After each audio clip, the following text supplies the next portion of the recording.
Hey guys, it's Nemo. This is a breakdown of Invader Zim Enter the Florpus. So naturally, there's gonna be a lot of spoilers for the whole movie. If you haven't seen it, this is your warning now. Also, I'm just a boy. There's probably a few things I missed. And if there is, let me know in those comments down below. Don't be mean about it. And if you are mean about it, use creative insult. I love you. Let's get started.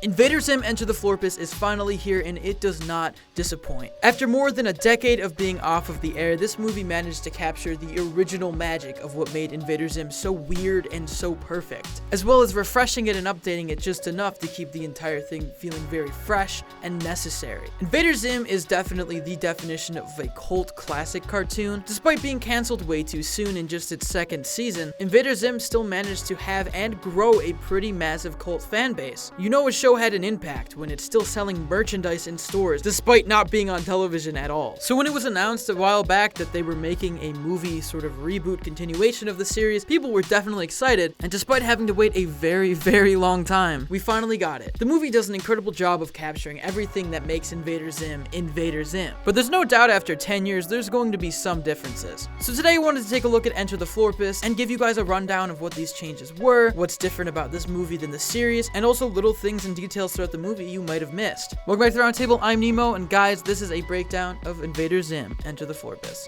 Let's get started. The first thing I want to talk about is the changes, because there are quite a few changes from the series to this movie. Despite keeping a lot of the important things the same, like the voice actors, there were a lot of changes made specifically to the art style. One thing you'll notice is the color palette is very different in this movie. Invader Zim had a lot of darker, I would say uglier colors, whereas Enter the Florpus has a lot of brighter colors. It still keeps that Invader Zim pink and black scheme, sort of, but it looks less like Halloween Night and more just like stylized cool. There were changes to the character designs themselves, though very minimal. Enter the Florpus seems more curvy than the original Invader Zim, which had a lot of harsh lines, and like, the only way I can describe it is just like Dib looks a little cuter. There weren't a lot of big character design changes to Dib, Gr, or Zim. However, Gaz is completely different with a whole new outfit in this version, as well as acting different as a character, but we'll get more to that later. They also made changes to Professor Membrane, giving him robot arms, which is like really funny and ends up being the coolest part of the movie in all honesty. Though in the original series, he was seen having normal hands. In the movie, he accredits this to a shark accident where he mistrusted a shark, which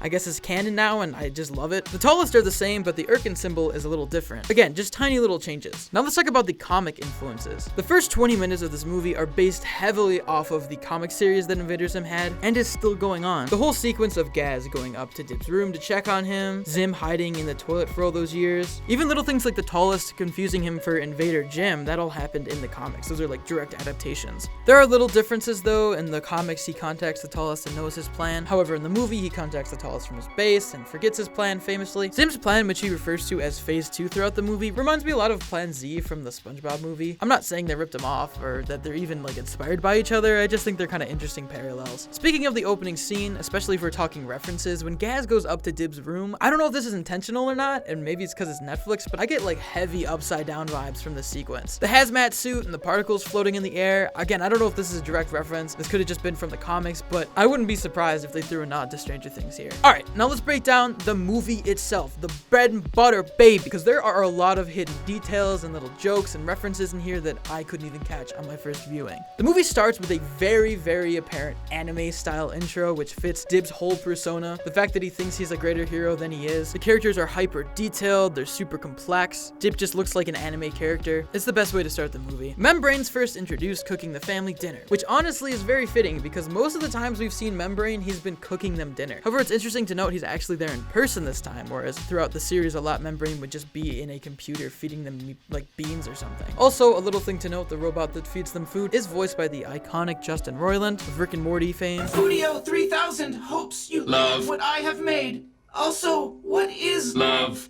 You could just recognize his voice anywhere. This isn't that important, but Gaz's hazmat suit says Gazmat suit, and I just think that's adorable. We actually got to see Zim's robot parents again, which makes me really happy. They were one of the funniest parts of the original series, in my opinion. So it's great to see that they're still around and they're still kicking. Zim's house is still very much the same despite the time passing. He still has that monkey painting. His computer's still really mean to him. Something we get to see in the movie that I didn't see a lot in the series is the Urkin Empire just going full out destruction mode on planets, which makes me very happy. The tallest are pretty much the exact same, doing the exact same thing, and even eating the same donut junk food that they've always been eating in the series. The little Irken pilots are the same as the show, which I really appreciated. Again, it's another little detail that just makes this feel so iconic. During the sequence where Zim's trying to figure out what phase 2 of his plan is, Gur brings out a waffle gun, which is fitting because Gur is pretty much associated with waffles at this point. One of his most iconic catchphrases. It's been put on so many Hot Topic t-shirts. I'm glad they're doing a little nod to this part of his character. Another little detail I'm glad we get to see is that Zim's neighbor with the tentacle in him is still kicking. In the very first episode, when Zim's house kind of latched on between two houses, the tentacles jutted into the walls of his neighbor's houses, and they had to deal with these robotic tentacles just entering their living room. And it looks like he's pretty much in the same exact situation. You should really move out, homie. This is not gonna get any better. When Dib gets back into shape and transforms back into his old self, he grabs his iconic briefcase from the original series, which I'm glad they brought back. It's just a staple of his character in all honesty, and it's cool that they're keeping consistent with it. Now let's talk about a pretty big area for references, Dib's garage. When Professor Membrane says that he doesn't believe anything Dib says without proof, Dib flips out because he has an entire garage of proof. That garage contains all these little trinkets and memorabilia from the original series, or as he refers to it, stuff from all of his alien encounters with Zim. There's a lot in this garage, and I'm not an Invader Zim expert, so I'm sure there's a lot of stuff that passed over my head, but some of the stuff that stuck out to me were things like the evil piggy that Zim uses to destroy Dib's life retroactively, a tricycle that Dib rode in a flashback sequence from that very same episode. There seems to be some sort of reindeer skull. I don't know if that's a reference to the series finale Christmas episode. You can see a box with Mufi on it. If you don't remember who Mufi is, she was that little girl that went door to door and eventually got stuck in Zim's lawn in the episode The Girl Who Cried Gnome. There's a doll of Professor Membrane. I don't know what that was from. There was even the iconic chicken foot suit. And finally, the piece de resistance, Tack's ship, which mysteriously enough has reverted back to Tack's personality, despite previously being erased by Dib and accidentally uploaded with his consciousness. Like I said, there's a lot more to this garage I'm sure I missed, and if there's anything that I didn't get that you saw, let us know in those comments down below. We'd love to hear about it. Fans of the original series were probably pleased to see a Bloaty's Pizza Hut commercial. This disgusting abomination appeared a lot in Invader Zim. He was basically this greasy fast food pig, a la like Chuck E. Cheese. I remember this absolutely scarring me as a child, and seeing him now just brings back so many repressed memories of cheese and grease and fear. It's great. Membrane has a huge keynote for his wristbands, which reminds me a lot of like an Apple keynote, just to a crazy extent. He has a plan to enact world peace on what he refers to as Peace Day, where the children of the world stand in a giant line across the world holding hands, and they'll use that energy to create world peace. Now, I don't know if I'm jumping to conclusions here, but this seems like a direct parody of Hands Across America, which if you don't remember or haven't seen Jordan Peele's Us, was this weird charity event in the 80s where everybody tried to stand in one long line across America holding hands. It failed, but this seems like the exact same concept, except with an Invader Zim twist on it. The Professor Zim suit that Zim wears reminds me a lot of the Santa suit Zim wore. It's all puffy and weird and perfect, and I love how unnecessarily complicated it is. Like, it literally looks like it's made of cloth or rubber, and then he takes it off to reveal that he's like piloting it, sitting in a chair. It's just so unnecessary. It's perfect. When Gur makes his famous song, "Peace is nice, chicken and rice," looks like he's working in an actual audio program, maybe Audacity or Audition. They have the little dialogue boxes with all of the little audio peaks. This is just a nice little touch that makes that whole sequence feel more real. At one point, you can see Gaz, who notoriously loves video games, playing an updated version of the Game Slave